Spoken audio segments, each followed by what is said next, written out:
semuanya? Pagi, Ibu. Halo. Hai. Apa kabar hari ini? Baik. Oke, senang sekali saya bisa hadir di tengah-tengah Bapak Ibu semuanya. Kita akan membahas materi tentang perkembangan anak usia dini dengan topik pertumbuhan dan perkembangan. Sebelum kita mulai, izinkanlah saya mengenalkan diri saya. Nama saya Yohana Kristina Erwinda Pajagerans. Saya mengajar di TK Negeri 1 Tanjung Bunga, Klaten, Flores Timur. Kita ice breathing sedikit dulu. Halo. Hai. Tepuk semangat.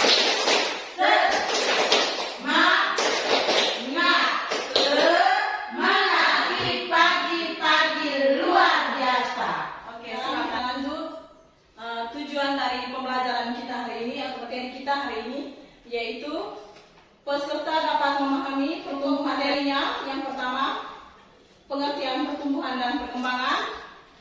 Yang kedua, perbedaan pertumbuhan dan perkembangan anak usia dini. Saya bertanya dulu kepada Bapak Ibu sekalian, apakah Bapak Ibu pernah mendengar kata pertumbuhan atau perkembangan? Pernah. Pernah. Baik. Sekarang kita masuk di curah pendapat. Saya akan membagikan kertas post-it. Itu masing-masing teman-teman atau Bapak Ibu akan menuliskan pendapat Bapak Ibu tentang pertumbuhan dan perkembangan. Setelah menuliskan, Bapak Ibu boleh maju berada di depan. Baik, di sini ada yang menuliskan bahwa pertumbuhan adalah bertambahnya ukuran atau jumlah. Sedangkan perkembangan itu sendiri bertambahnya struktur dan fungsi tubuh adalah perubahan dalam besar jumlah ukuran tubuh atau anggota tubuh. Jadi pertumbuhan itu kita Bapak Ibu semuanya pasti melakukan di sekolahnya masing-masing dengan ukuran tinggi badan dan berat badan. Perkembangan adalah bertambahnya kemampuan atau keterampilan dalam struktur dan fungsi tubuh yang akan dibagi dalam dua kelompok. Kita akan berdiskusi tentang perbedaan antara pertumbuhan dan perkembangan dan sebutkan contohnya masing-masing. Perwakilan dari masing-masing kelompok bisa maju ke depan untuk mempresentasikan hasil dari kelompoknya masing-masing. Baik, kami dari kelompok 1 akan memberikan pendapat kami tentang perbedaan pertumbuhan dan perkembangan.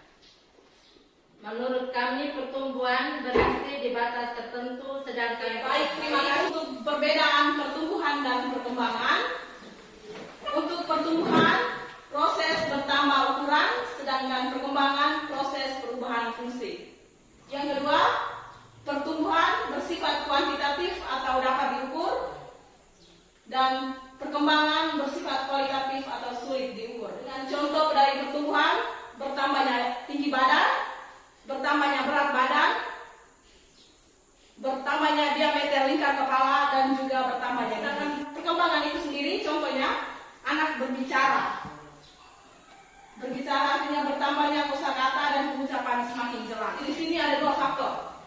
Teman-teman mendiskusikan, kembali lagi ke kelompoknya masing-masing, mendiskusikan tentang faktor-faktor yang mempengaruhi pertumbuhan perkembangan anak. Waktu selesai, wakilan dari masing-masing kelompok bisa maju ke depan untuk mempresentasikan hasil kelompoknya. Baik, dari kelompok 1.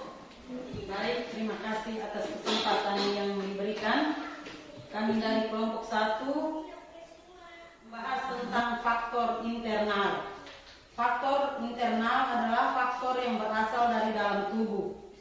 Faktor bawaan atau gen adalah faktor yang dibawa sejak di dalam kandungan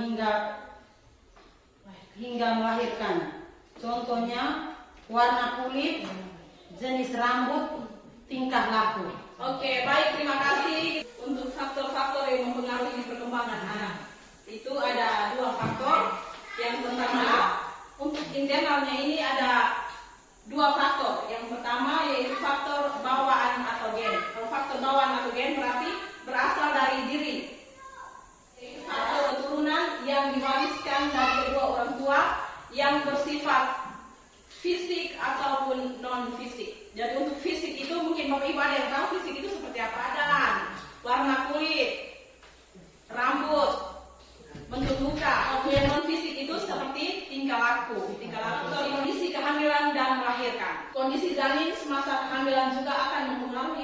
perkembangan anak.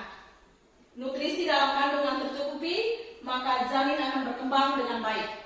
Sebaliknya, jika gizi yang diterima selama dalam kandungan tidak tercukupi, janin akan mengalami hambatan saat proses dalam kandungan. Jadi kalau seandainya asupan gizi itu kurang pada saat kehamilan, maka akan menyebabkan anak, bisa juga akan menyebabkan stunting pada anak. Berat badan rendah. Yang berikut faktor eksternal. Untuk faktor juga ada dua, faktor ekologi atau faktor lingkungan di mana anak itu berada. Jadi lingkungan rumah, komunitas, masyarakat ataupun faktor yang ada di lingkungan sekolah juga bisa mempengaruhi. Ya,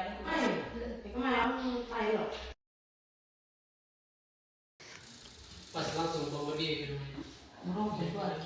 Rokok, mana rokok sih sayang? Jadi cuma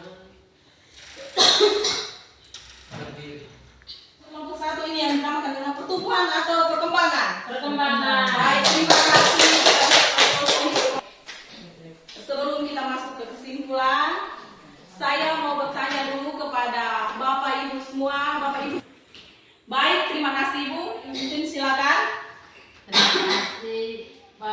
Dari saya hal baru yang saya dapat yaitu belajar mengenai pertumbuhan dan perkembangan ini sangat penting. Baik, terima kasih Ibu. Kesimpulan yang saya ambil yaitu pertumbuhan berjalan seiring dengan proses perkembangan. Sekian saja dari saya.